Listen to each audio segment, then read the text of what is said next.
하나님은 우리를 사랑하십니다. 그리고 우리가 하나님의 자녀로 하나님이 약속하신 복을 누리며 행복한 삶을 살기 원하십니다. 그런데 우리가 이렇게 하나님의 뜻을 알고 행복한 삶을 살아가기 위해서 매우 중요한 것 가운데 하나는 하나님을 바르게 알고 하나님을 바르게 섬기는 것입니다. 성도의 제일된 목적도 하나님을 영화롭게 하는 건데, 이 하나님을 영화롭게 하고 하나님을 영원토록 즐거워하는 것은 하나님을 바로 알 때 시작되어진다라는 것입니다. 5월 한 달 동안은 우리의 섬김과 봉사를 점검하면서 기도의 제목들을 좀 다져보려고 합니다. 항상 5월 하면 가정의 달인데, 이럴 때 우리는 주의 교회 안에서 영적인 가족으로 얼마나 하나님을 바르게 섬기고 있는가, 우리의 섬김에서 다듬어져야 될 것은 무엇인가 돌아보면서 기도의 제목들을 잡았으면 좋겠습니다. 오늘 함께 읽은 이 골로새서 3장 23절부터 25절은 우리에게 하나님을 섬길 때, 또 우리가 교회 안에서 봉사할 때 어떻게 섬겨야 되는지 그 원리에 대해서 가르쳐 주시는 말씀입니다. 우리가 섬김에 대해서는 많이 듣는 주제 가운데 하나입니다. 교회에서 말씀을 들을 때도 섬겨야 된다, 봉사해야 된다, 우리 성도를 하나님이 부르셔서 일하게 하시는 것은 섬기게 하려는 것이다, 이렇게 얘기를 합니다. 그리고 오랫동안 이렇게 배워왔기 때문에 성도들도 내가 열심히 섬긴다, 봉사한다, 이렇게 말씀들을 하십니다. 여러분, 우리가 주의 말씀에 순종해서 열심히 섬기고 봉사하면 기쁨이 넘쳐야 되고 열매들이 있어야 되고 하나님 앞에 또 감사가 있어야 되는데, 우리의 삶을 한번 돌아보십시오. 섬기고 주 앞에 봉사하고 헌신할수록 기쁨과 감사가 풍성하게 넘쳐나는 게 아니라 때때로 힘들어하고 또 주저앉을 때가 많다는 것입니다. 그리고 섬기다 보면 꼭 생각이 다른 사람들을 만나게 됩니다. 그래서 다툼이 끊이지 않습니다. 하나님의 말씀을 따라서 순종하고 섬기면 평안하고 기쁨이 있고 감사가 있어야 되는데, 오히려 나도 모르는 사이에 말 한마디에 의해서 상처 입었다고 이야기를 하고 갈등이 생기고 불편한 일들이 우리 안에 자주 생긴다라는 겁니다. 문제는 여기에서 끝나지 아니하고 이런 갈등이 빨리 해결되지 않고 또 그 갈등을 마음속에 품은 나머지 결국에는 교회를 떠나기로 결정하는 사람들도 나온다는 겁니다. 우리 한국 교회가 이제까지 열심히 이렇게 믿음의 길을 걸어왔고 또 교회 안에서 섬기며 봉사한다며 달려왔습니다. 그래서 정말 세계 어느 교회에서도 찾아볼 수 없는 부흥을 맛보았습니다. 왜냐하면 교회가 성장하는 모습, 그리고 또 교회가 성장해서 헌신하고 봉사하는 모습, 선교사를 파송하는 모습, 이런 면에서 전 세계 교회들의 모범이 되는 나라가 되었기 때문입니다. 더 많은 영혼을 얻고 더 많은 성도들이 함께 예배하고 예배당을 꽉 채워 부흥하기를 어느 교회나 원합니다. 그래서 예전에는 교회 십자가만 잘 세워놓아도 사람들이 찾아오고 부흥한다고 이야기를 했습니다. 그리고 또 이렇게 신축되어진 아파트 곁에 교회가 위치하면 그 교회는 저절로 부흥하고 성장한다라고 말하던 시대가 있었습니다. 그런데 요즘은 이런 성장이 일어나지 않습니다. 왜 이런 일들이 우리 안에 벌어지고 있을까요? 이제까지 한국 교회가 성장을 추구하면서 열심히 성도들에게 전도해라, 부흥을 위해서 힘써야 된다, 그리고 섬겨야 된다, 봉사해야 된다, 이렇게 이야기를 하면서 교회를 성장시켜 왔기 때문입니다. 여러분, 그런데 이게 건강한 방법으로 성장이 되었으면 이런 성장통이 덜할 텐데, 많은 교회들이 세상이 쓰는 효율적인 방법을 가지고 교회를 운영하고 교회를 부흥시키고자 했다라는 겁니다. 그 대표적인 예가 경쟁입니다. 경쟁. 비교하고 실적을 매기는 겁니다. 그래서 여러분 생각해 보십시오. 교회마다 전도항이 다 있습니다. 몇 명 전도하면 전도항이고, 어느 교회는 몇 명 이상 하면 금 한 돈씩 주던 시절도 있었습니다. 그러면 사람들은 그걸 보면서 내가 전도해야 되겠다라고 생각을 하고 동기부여를 받고 열심히 전도를 합니다. 그런 점에서는 어떻게 좋은지 모르는데 여러분, 이 일이 반복되다 보면 자꾸 비교하게 되는 겁니다. 아무개는 몇 명을 전도했는데 나는 이렇게 전도한다라고 생각하면서 비교하다 보면 이 비교는 결국 서로의 갈등을 만들어내고 또 다툼을 만들어낸다는 것입니다. 겉으로 보기에는 성장했고 겉으로 보기에는 모든 걸 다 갖춘 것 같은데 성도들 안에는 어느새 경쟁하고 비교하고 싸우는 이런 모습들이 은근히 자리하게 되었다라는 말씀입니다. 사람은 많이 모였을지 모르지만 다투고 싸워보십시오. 그러면 그리스도의 몸은 분열되어지고 깨어지는 것입니다.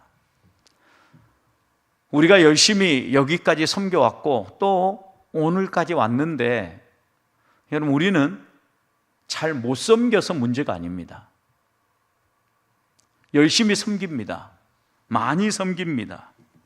그런데 문제는 잘못 섬기는 게 문제입니다. 열심히 우리가 헌신하고 땀을 흘리고 교회를 위해서 헌금을 하고 여러 가지 많은 사역에 동역을 하는데 어떤 섬김은 교회를 세우지만 어떤 섬김은 교회를 무너뜨리는 섬김이 있다라는 겁니다. 어떤 섬김은 이야기만 들어도 마음이 편하고 정말 좋겠다 이런 섬김이 있는 반면에 어떤 섬김은 우리의 영혼을 불편하게 만들고 때로는 정말 이게 복음일까 고민하게 만드는 섬김도 있습니다. 그럼 무엇이 이런 섬김의 차이를 만들어낸다고 생각하십니까? 그것은 섬김의 목적과 방향입니다. 누구를 위해서 이 섬김을 하는 거며 무엇을 위해서 이런 섬김을 하려고 하느냐는 겁니다. 성장과 부흥을 위해서 서로 경쟁하며 서로를 드러내고 자랑하기 위해서 섬기면 이 섬김은 교회를 반드시 무너지게 만듭니다. 하지만 우리 주님이 이름 없이 빛도 없이 그리고 또 선생이 되어서 자기의 제자들의 발을 시키며 섬긴 것처럼 섬긴다고 하면 그 섬김은 교회를 세우게 되어 있고 그 섬김은 부흥을 이루게 되어 있다는 말씀입니다. 오늘 본문의 말씀은 우리에게 섬김의 원리를 이야기하면서 세 가지 거울을 제시합니다. 오늘 우리가 섬기는 이 섬김이 이 세 가지 거울에 비추어서 어떤 섬김인가 다시 돌아보라는 겁니다. 교회를 세우는 섬김인가, 성도들을 평안하게 하는 섬김인가, 아니면 교회를 무너지게 만들고 사람들의 마음을 불편하게 만드는 섬김인가 돌아보자라는 겁니다. 여러분, 그런데 누구도 내가 교회를 무너뜨리려고 섬긴다고 이야기하는 사람은 아무도 없습니다. 다 교회를 위한다라고 이야기합니다. 열심히 섬기고 헌신하는 이유가 하나님의 영광을 위해서라고 이야기를 합니다. 그런데 결과론적으로는 정반대 결과가 나오는 섬김이 있다라는 겁니다. 오늘 본문 3장 22절부터 4장 1절 말씀까지는 종과 상전 일터에서 어떤 관계를 맺을 건가에 대한 말씀입니다. 그런데 이 일터에서 일을 할 때 바울은 이렇게 얘기합니다. 마음을 다하여 죽게 하듯 일해라 라고 이렇게 당부하죠. 누구에게 이렇게 이야기를 합니까? 누구에게? 종들에게 지금 이야기하고 있는 겁니다. 여러분, 이 종들이라고 하면 이 당시 이 성경 골로새서가 쓰여지던 이 초대교회 시대의 로마의 환경을 여러분 생각을 해보십시오. 그때 종은 인격이 없는 존재라고 생각한 겁니다. 종은 노예였습니다. 물건 취급을 당하는 존재였습니다. 그런데 로마 제국 안에 이런 종들이 전체 인구의 3분의 1에 해당되었다고 합니다. 그들은 수고하고 땀을 흘리고 우리가 말하는 대로 몸이 부서져라고 섬기는데 칭찬받을 일도 없고 보상받는 일도 없었습니다. 자녀가 태어나면 주인의 소유였습니다. 소유물 취급당하던 이런 시대입니다. 그 종들의 이름이 누구인가 잘 기억도 하지 않던 그런 시대입니다. 그런데 이런 시대에 바울은 바로 그 종들에게 내가 무엇을 하든지 죽게 하다라는 것은 너가 하는 이 일이 사람을 위한 일이 아니라 주를 위한 일이다. 여기에 가치를 두고 일을 해라 라고 지금 종들에게 당부하고 있는 겁니다. 무시당하는 그들에게 죽게 하듯 최선을 다해야 된다라고 이렇게 권면하는 가장 중요한 이유는 너의 그 일하는 그 모습을 하나님이 보고 계신다라는 거예요. 하나님이 평가하신다라는 겁니다. 이름도 불러주지 않고 섬김에 대해서 기억도 하지 않고 아무런 빈도 나지 않기 때문에 그냥 시간을 때우도 대충 주인이 원하는 만큼 흉내 내면서 이렇게 하자, 이게 아니라 하나님이 보고 있다. 주인은 못 볼지 모르지만 하나님이 보고 있다. 그러니 최선을 다해야 된다. 이렇게 바울이 이 종들에게 가르치고 있다는 말씀입니다. 그런데 여러분, 이 종들에게 이런 원리를 주신 이유가 무엇입니까? 적어도 이런 정말 아무 자격 없고 비천한 사람들도 지켜야 될 주제라고 하면, 조금 더 나은 환경에 있고 조금 더 좋은 조건에서 살아가는 사람이라고 하면 당연히 지켜야 될 이야기라는 게 성경이 지금 말하고 있는 겁니다. 보편 원리라는 거예요. 이런 종들도 마땅히 일해야 된다고 하면 자유인인 너희는 당연히 그렇게 살아야 된다라고 바울은 지금 우리에게 가르쳐 준다라는 거죠. 생각해 보십시오. 로마 시대의 그 노예들에 비해서 오늘 우리는 어떻습니까? 그 종들보다 더 인정받습니다. 그들이 하는 일보다 우리가 하는 일들이 다른 사람들에게 더 영향력을 미칩니다. 그리고 그렇게 열심히 섬겼을 때 더 많이 칭찬받고 알아주고 더 빛나는 자리에 우리들이 있다라는 겁니다. 그렇다고 하면 우리의 섬김은 오늘 이 종들에게 주는 이 섬김보다 더 하나님의 말씀을 따라 섬겨야 된다라는 겁니다. 자, 그러면 바울이 이 골로새에 일하고 있는 이 종들에게 주는 세 가지 거울은 무엇입니까? 첫 번째는 마음을 다하라는 겁니다. 23절을 보십시오. 무슨 일을 하든지 마음을 다해라. 여러분, 종들이니까 어떤 일들을 주인이 시킬지 모릅니다. 그런데 어떤 일을 하든지 마음을 다하라는 겁니다. 마음을 다하라는 것은 너희의 영혼을 담아라, 이런 의미입니다. 한동안 여러분, 어떤 건축사에서는, 건설회사에서는 아파트를 지을 때 이렇게 얘기했어요. 혼을 담은 시공을 한다. 여러분, 혼을 담는다는 의미가 무엇입니까? 마음과 정성과 모든 걸 쏟아붓는다. 바로 오늘 본문에서 이야기하는 이 마음을 다하여라는 의미는 너희의 영혼으로부터 나와서 이런 의미예요. 헬라어 원문을 그대로 의미대로 직역하면, 그러니까 결국 이 얘기는 우리가 가장 쉽게 이해하려고 하면 혼을 담은 시공을 해라. 너희의 혼을 담고 너희의 모든 걸 쏟아부어서 일을 해라, 이렇게 당부하고 있는 겁니다. 여러분, 노예들에게 지금 이 얘기를 하고 있는 겁니다. 우리의 일상의 노동을 설령 노예라고 할지라도 혼을 담아서 일해라, 이렇게 얘기하는 거죠. 여러분, 노예니까 어떻습니까? 함부로 대하고 함부로 부리고 그러니까 여러분, 혼을 담는다라는 게 어리석게 느껴지겠죠. 적당하게 힘을 써가면서 요령도 피우면서야 노예로서, 종으로서 자기 생명도 지키고 그 다음 버틸 수 있을 거 아닙니까? 그러나 그런 종이라 할지라도 혼을 담은 섬김을 해라 라고 당부한다. 여러분, 그렇다면 우리는 두말할 나위 없다라는 거죠. 하나님을 사랑하는 마음을 가지고 너희의 혼을 담아서 마음을 다한 섬김을 행해라 라고 당부하는 겁니다. 그래서 종교개혁자 갈뱅은 이 본문을 주의하면서 가장 천한 종의 일조차도 그리스도를 향하여서 드려질 때 그것은 신령한 예배가 된다, 이렇게 이야기를 한 겁니다. 로마서 12장 1절의 말씀도 그거죠. 우리 일상의 삶이 예배가 되게 하라는 건 무엇입니까? 하나님 앞에서 내가 이 일을 함으로 하나님께 내 혼을 쏟아부어서 내가 맡은 일들을 감당한다, 이런 의미입니다. 여러분, 그러니 우리가 어떤 일을 하든지 간에 우리의 혼을 쏟아 부어야 합니다. 섬긴다라는 것은 최선을 다해서 섬긴다라는 말씀입니다. 리처드 백스터는 이 부분을 이렇게 얘기했습니다. 손은 일하지만 영혼이 그 일에 함께 있지 않을 때 그 일은 외식이다 그랬어요. 여러분, 손이 열심히 일을 해요. 그런데 거기에 마음이 실리지 않고 혼이 실리지 않는다, 이러면 외식하는 거다, 이렇게 얘기했다고.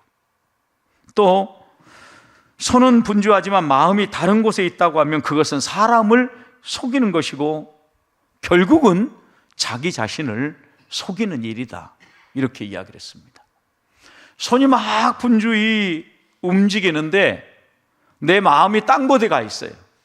여러분, 그러면 이것은 사람을 속이는 행위라는 거예요. 딴 곳에 마음을 두고.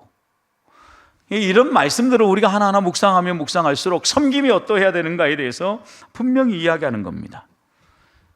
여러분, 첫 번째 거울은 마음을 다하라는 거울인데, 여러분, 전심으로 죽게 하듯 한다, 이 말씀은 사람들이 보는 자리에서만 최선을 다하고 열심히 다한다는 의미가 아닙니다.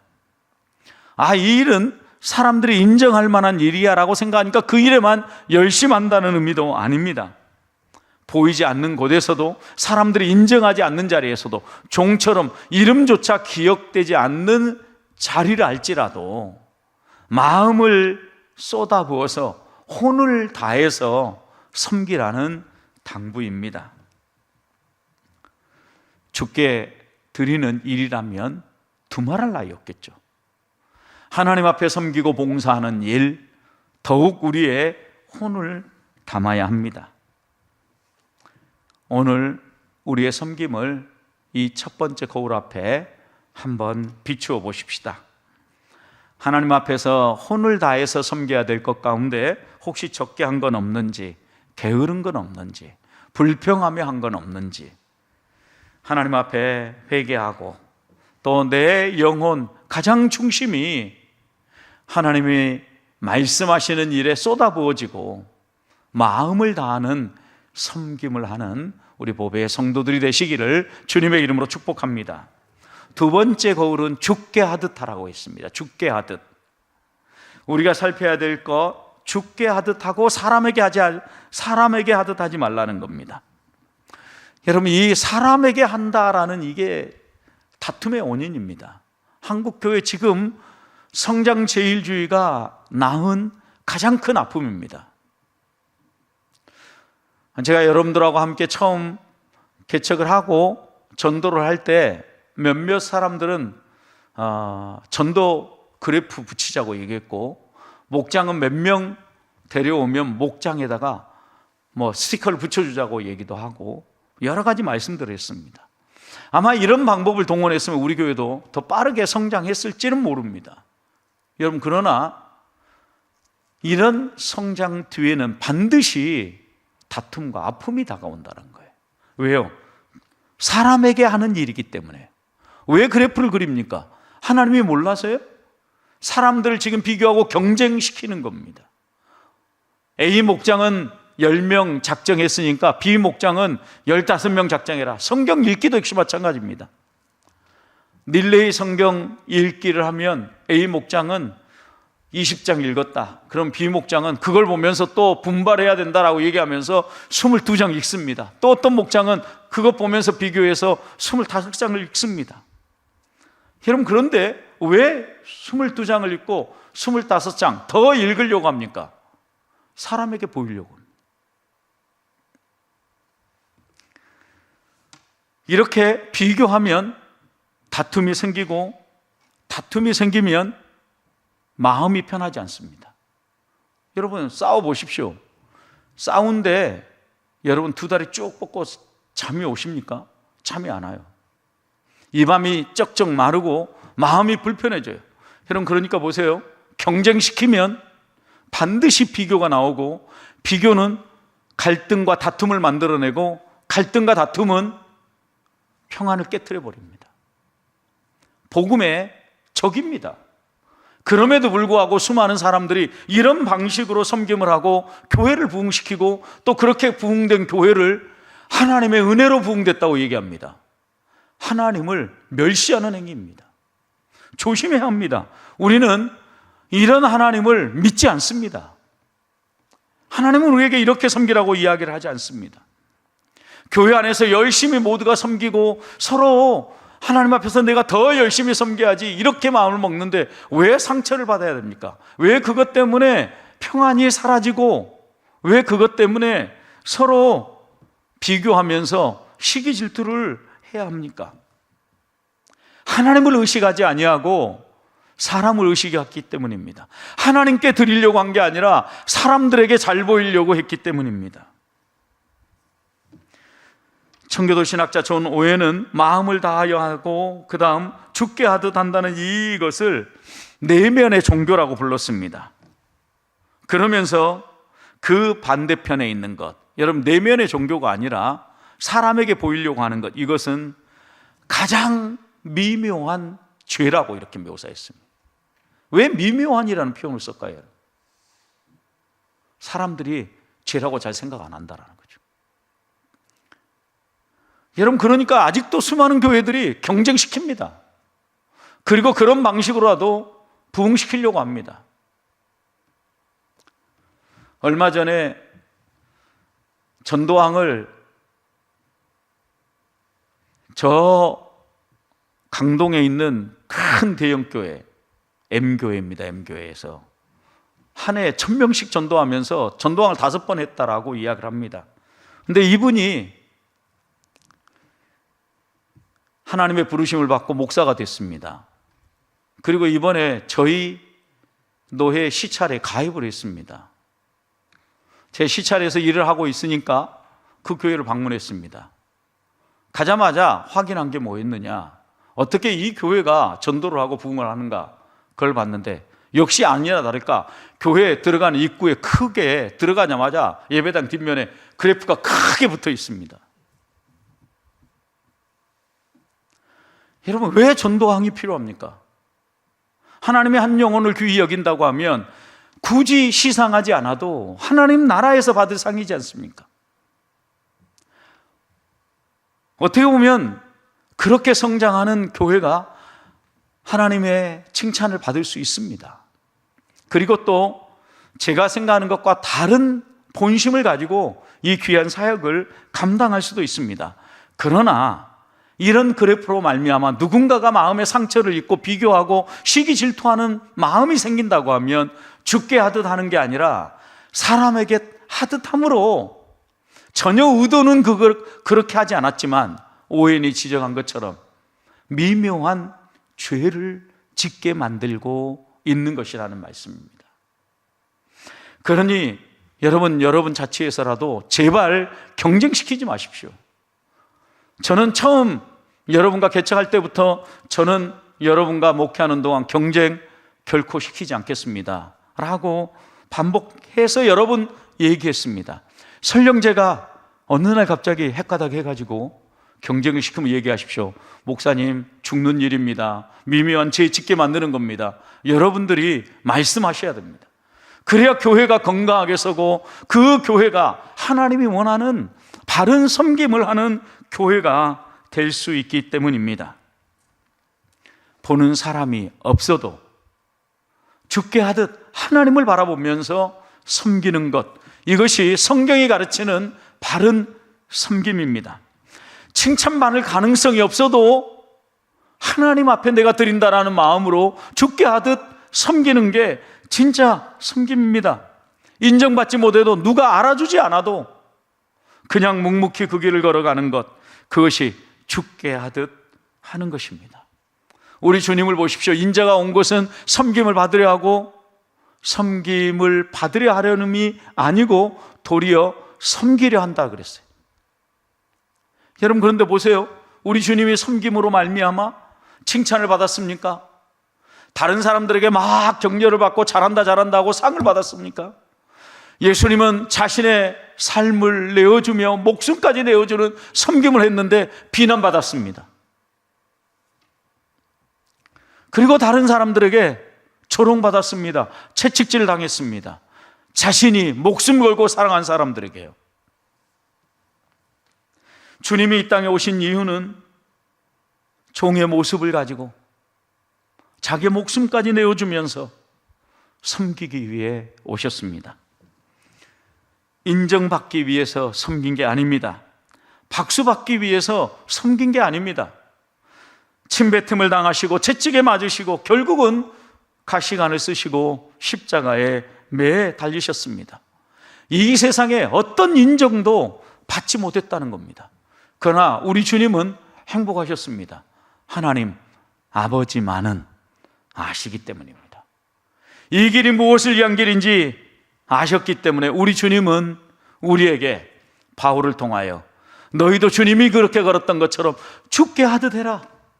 우리 주님이 아버지를 바라보고 아무런 칭찬이 없어도 사명의 길을 걸은 것처럼 너희도 그 길을 걸어야 된다라고 당부하고 있는 겁니다. 사랑하는 성도 여러분, 우리의 섬김은 누구를 닮았습니까? 주님을 닮았습니까? 아니면 세상의 방식을 닮아 있습니까? 오늘 밤 함께 기도할 때 죽게 하듯 하는 섬김이라는 이 거울 앞에 나의 섬김을 비춰보고 다시 한 번 더 주님 앞으로 가까이 나아가는 성도들이 되시기를 축복합니다. 마지막 세 번째 거울입니다. 세 번째 거울은 오늘 25절 보면 불의를 행하는 자는 불의의 보응을 받으리라. 여러분, 이 말씀은 무엇입니까? 세 번째, 우리가 하나님 앞에 섬기는 것은 불의가 아니라 의를 행하라는 거예요. 의를 행하고 있는지 그 거울 앞에 너희의 섬김을 살피라는 거예요. 그러면서 여러분 25절 마지막, 주는 사람을 무엇으로 취하는 법이 없다? 외모로 취하는 법이 없다. 이 말씀은 가벼운 경고가 아닙니다. 이 말씀은 어떻게 보면 본문 전체를 붙들어주는 기초와도 같은 말씀입니다. 왜냐하면 23절 마음을 다하라는 명령이 가능한 이유가 무엇입니까? 주님이 외모를 보지 않고 중심을 보시기 때문입니다. 또 24절 기업의 상이 약속되는 이유가 무엇입니까? 주님은 외모로 취하지 아니하고 그 사람의 중심을 보시기 때문입니다. 여러분, 그러니까 의를 행하며 겉모습만 번지르하게 행하는 게 아니라 우리의 중심을 보시는 하나님 앞에서 바른 섬김을 한다는 것은 너무나 중요한 일입니다. 골로새 교회가 종들이 많은 수를 차지하고 있었습니다. 왜냐하면 그 당시 로마 사회 자체가 3분의 1이 종들이었기 때문입니다. 골로새 교회 안에 빌레몬이 있었습니다. 오네시모가 있었습니다. 교회 식구였습니다. 여러분, 그런데 이 교회 안에 보면 주인이 행할 수 있는 일이 있고 종이 해야 될 일이 있어요. 그렇다고 하면 종이 행하는 불의가 있고 주인이 행하는 불의가 있어요. 그렇죠? 주인이 해야 될 의의가 있고 종이 해야 될 의의가 있다고 하면 종이 행할 불의도 있고 주인이 행할 불의도 있다라는 거예요.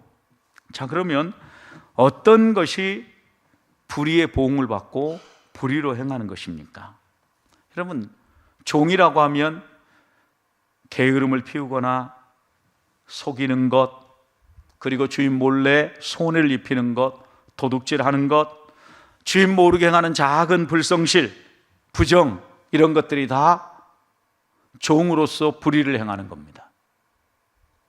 주인이 종에게 행하는 불의는 어떤 겁니까? 정한 임금을 주지 않습니다. 약속한 임금을 임의로 바꿉니다.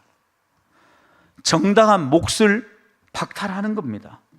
그리고 지금 우리나라도 외국인 근로자들에게 얼마나 인격적 모독을 합니까?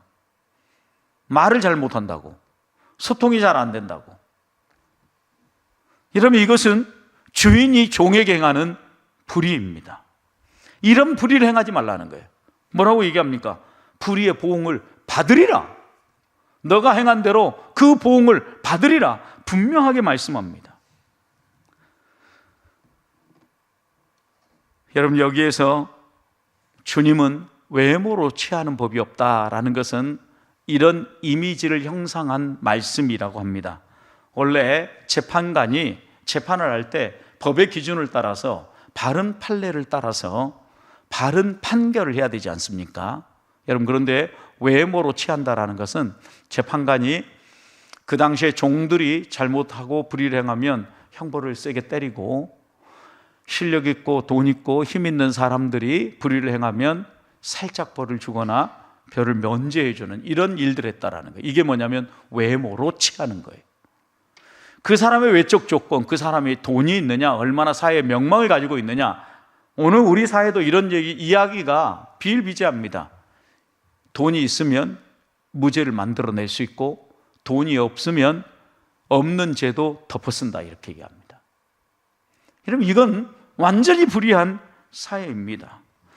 그래서 불의는 어떤 모습으로 나타나느냐, 사람을 외모로 취하는 섬김을 하면, 예를 들어서 겉모습이 좀 괜찮으니까, 여러분 야고보사도 그러죠. 예배당에 예배 오는데 어떤 사람이 정말 손에 금가락지를 끼고 번뜩번뜩한 옷을 입고 예배당에 오면 상석 좋은 자리로 안내하는데, 옷이 허름하고 좀 못 사는 것 같으면 아무 데나 가서 앉아, 이렇게 안내한다라는 게, 이게 뭡니까? 차별입니다. 차별. 사람을 외모로 취하는 섬김인 겁니다. 또 하나는 편을 가르는 섬김입니다. 네 편 내 편 가르는 거죠. 교회 안의 다툼의 가장 큰 뿌리가 이겁니다. 누군가 가까이 하는 거 좋습니다. 그런데 편 가르기는 문제가 있습니다. 그 사람이 했으니까 좀 봐주자, 이렇게 이야기하는 거죠. 그리고 또 그 사람이 했으니까 이건 안 좋은 일이야, 이건 넘어가면 안 돼, 이렇게 이야기하는 거죠. 이거 완전히 편 가르기입니다. 여러분, 그 사람이니까가 아닙니다. 하나님의 말씀이 뭐라고 이야기하는지, 우리에게 뭐라고 교훈하는지 그것이 기준이 돼. 이래야 편 가르는 섬김이 아닌 거죠. 그리고 우리가 섬길 때 인정받는 자리에서만 열심히 섬기는 겁니다. 앞에 드러나는 일들만, 효과가 나타나는 데만, 사람의 눈에 안 보이는데 그거되는 사람이 없습니다. 그런데 사람이 보이는 그 자리에만 열심히 섬긴다라면 역시 우리의 섬김이 의를 좇는 게 아니고 불의를 좇는 겁니다. 숫자를 추구하고 성과를 추구하는 섬김 역시 마찬가지입니다. 여러분, 성과만을 추구하고 숫자를 따라가는 것은 어떻게 보면 성장제일주의를 따라가는 외형주의입니다. 경계해야 합니다. 그리고 내가 힘이 있다고 해서 그 힘을 가지고 작은 부정을 저지른다고 하면 이거 역시 불의로 섬기는 겁니다. 어떻게 보면 이런 거 하나하나를 우리가 생각해 보면 세 번째 이 거울도 우리에게 분명히 이야기하는 겁니다. 너희가 하나님의 말씀을 따라 의를 행하고 불의로 행하지 말라는 것. 섬김은 말씀을 따라 바르게 섬겨야 된다라고 말씀하시는 겁니다. 하나님은 결코 우리의 섬김을 겉모양으로, 성과로, 결과로 평가하지 않습니다. 우리의 중심을 보신다는 말씀입니다. 이 우주 만물을 아무것도 없는 데서 만드신 분입니다. 하나님께 뭐가 부족하겠습니까? 하나님 앞에 우리의 진심만 통하고 우리가 진실하게 하나님 앞에 나아가면, 그리고 정직하게 죽게 하듯 마음을 쏟아붓고 그리고 옳은 일을 섬기면서 이 세계의 거울에 걸려 넘어지지 않도록 우리가 섬기기만 한다면 그 섬김은 믿음의 열매가 맺히고 하나님을 기쁘시게 하고 놀라운 역사를 만들어내는 힘이 되어진다라는 겁니다. 오늘 우리 주님이 어떤 원리로 섬기라고 하는지 잊지 맙시다. 우리가 이 마음으로 평생 주 앞에서 섬깁시다. 자, 그렇다고 오늘 이 밤에 우리가 해야 될 일은 무엇입니까? 이 새해 거울 앞에 우리의 섬김을 돌아보며 회개하는 것입니다. 그렇게 섬기지 못했던 나를 깨끗이 씻고, 하나님 이제 내 마음에 주의 마음을 심어주시고 주님의 마음으로 섬기며 이 새 거울 앞에서 항상 나를 살피며 하나님을 영화롭게 하는 삶을 살게 해달라고 기도하며 나아가는 우리 보배의 성도들이 되시기를 주님의 이름으로 축복합니다.